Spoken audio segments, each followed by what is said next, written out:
Salut tout le monde, j'espère que vous allez bien. Donc aujourd'hui je vous retrouve pour une nouvelle vidéo, pour vous faire une vidéo sur mes inutiles que j'ai pris dans mon sac de maternité à moi. Et après je ferai dans une prochaine vidéo celle du bébé. Donc je vais vous dire pour moi ce que j'ai pris qui m'a pas du tout servi, qui est resté dans ma valise. Donc j'espère que cette petite vidéo vous plaira et je vous laisse avec la suite. Alors pour commencer, le premier truc qui m'a pas du tout servi, c'est les jeans.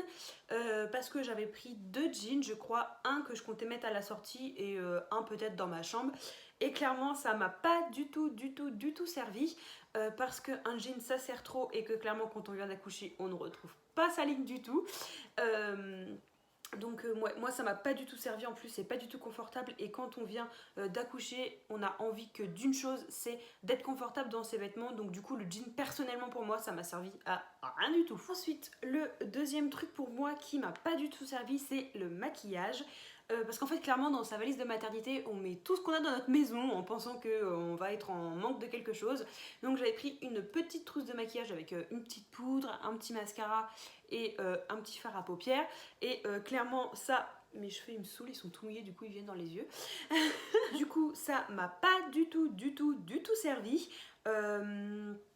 Et en plus, qu'est-ce que j'avais mis dans ma petite liste, parce que j'ai tout noté juste ici. Ouais, j'avais mis qu'en plus, souvent après l'accouchement, on est fatigué et que clairement, on s'occupe de son bébé, donc le maquillage, c'est pas notre priorité. Ensuite, le troisième truc totalement inutile, c'est les bijoux.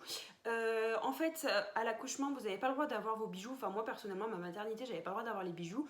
Donc, quand je suis arrivée, quand j'ai perdu la poche des os, j'avais un collier, bah celui-ci, ma montre. J'avais pas ce petit bracelet là parce qu'on me l'a offert à mon anniversaire.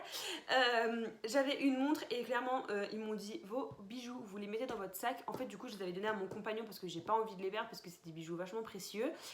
Mais du coup je vous conseille quand vous allez à l'hôpital, retirez les bijoux chez vous parce que vous n'avez pas le droit de les avoir. Et après clairement à la maternité, enfin quand j'étais dans ma chambre, j'ai pas pensé à les remettre et puis de toute façon je les avais pas. Mais je pense que je les aurais pas spécialement remis. Donc du coup pour moi c'est quelque chose d'inutile et je vous conseille de les laisser chez vous pour éviter de les perdre. Ensuite le quatrième truc totalement inutile, c'est tout ce qui est livres, magazines, tablette, enfin clairement moi j'avais pris un petit magazine en me disant je vais clairement me faire chier là-bas, mais en fait quand bébé dort, on dort. Je sais pas si c'est aussi clair, mais clairement il n'y a pas plus clair à dire. Je sais pas si c'est très français ce que je viens de dire.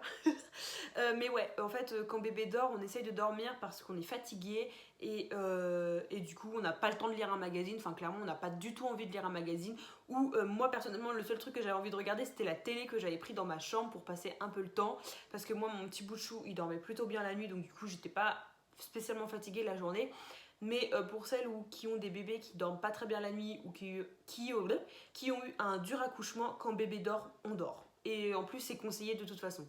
Ensuite le cinquième truc inutile mais qui va un peu dans mon premier truc inutile. Utile, inutile. Wouh, là il y en a plein dans cette phrase. Hein. C'est tout ce qui est chaussures, chaussons. Clairement non, en fait on va pas un défilé de mode. En plus dans la valise de maternité, on évite de prendre une valise XXL. Ouh, ma graisse de bras, on adore la grossesse, on adore. La joie de vivre en ce moment, je sais pas si c'est le temps ou pas, mais waouh, je suis heureuse.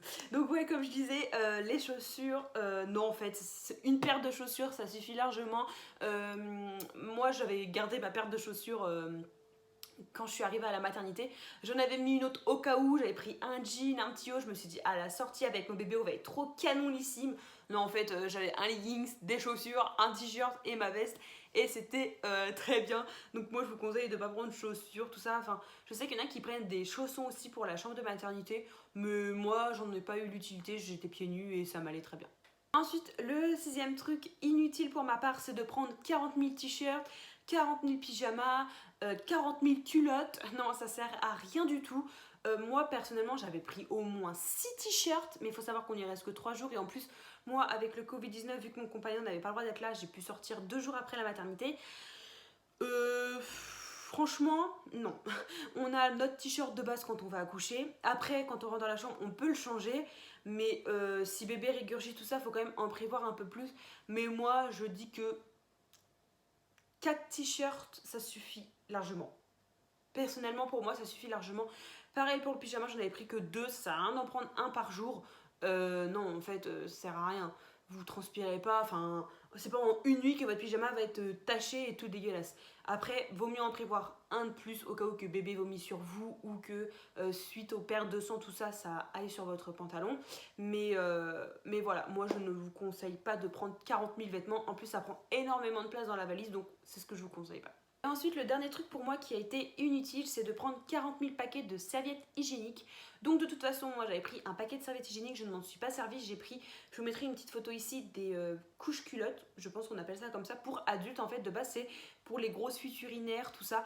Moi j'ai pris ça parce que d'une, c'est beaucoup plus facile à enfiler, et si vous avez eu un dur accouchement, que vous avez des points de suture, que vous avez une césarienne ou autre, ça peut être douloureux. Donc du coup moi je trouvais ça beaucoup plus facile, et au moins ça ne fuyait pas, si je peux dire comme ça, parce qu'avec une serviette on peut avoir peur que ça fuit pendant la nuit. Donc là au moins j'étais sûre que c'était bien mis, et du coup c'était beaucoup plus simple pour moi, et c'est un gain de temps énorme. Et du coup j'avais pris des serviettes hygiéniques, mais je ne m'en suis pas servi. Mais pour ma part, si je me serais servi des serviettes hygiéniques, un paquet de serviettes hygiéniques, je pense que ça suffit largement pour 2-3 jours. Voilà. Après tout dépend des femmes, moi je n'ai pas perdu beaucoup, j'ai perdu très peu d'ailleurs, donc ça n'a pas du tout été contraignant pour moi. Mais après il y a certaines femmes qui ont besoin de beaucoup plus de paquets, mais moi je peux vous conseiller les couches culottes, je crois qu'on appelle ça comme ça, je sais pas trop comment on appelle ça, mais c'est vraiment top top top. C'est un peu cher, mais moi j'ai eu besoin que d'un paquet, donc voilà. Donc j'espère que cette petite vidéo t'aura plu. N'oublie pas de t'abonner. Dans ma prochaine vidéo, il y aura un concours pour vous remercier des 200 abonnés sur cette chaîne. Donc n'hésite pas à liker, à commenter si tu as des idées de vidéos et à t'abonner. Gros bisous!